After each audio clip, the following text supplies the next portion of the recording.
Now, the number of major violent conflicts across the globe has tripled since 2010.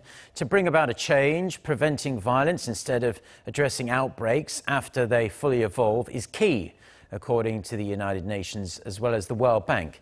As such, they are calling on the international community to focus on preventive measures.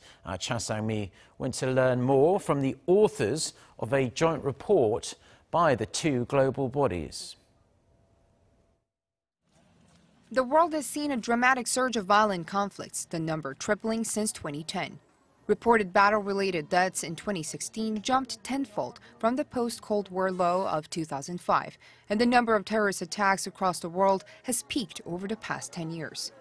To address the serious global issue, the United Nations and the World Bank issued a joint report called The Pathways for Peace and presented the content on Monday in Seoul.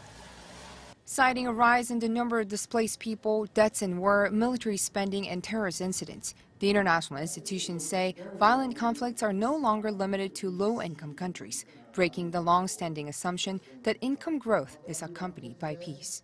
After the end of the Cold War in 1989, you really see different kinds of wars developing. A lot of the civil wars from the Cold War came to an end, and now you see a lot of non-state actors emerging. You can see strong links between transnational organized crime organizations and terrorist group that function partly as transnational organized crime group with kidnapping and trafficking of drugs and arms to make the money.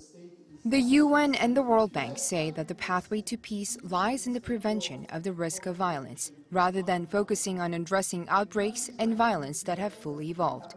Alexander Mark, the lead author of the report, says that the prevention is a lot more cost-effective.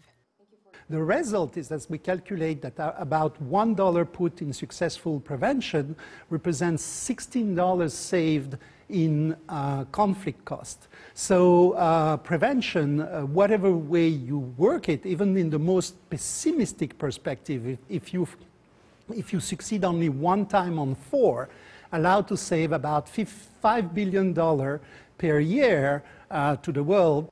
And with the forum taking place in Seoul, international leaders hailed South Korea for developing so much in a short period of time, as a country that transitioned from an aid recipient to one of the leading donors.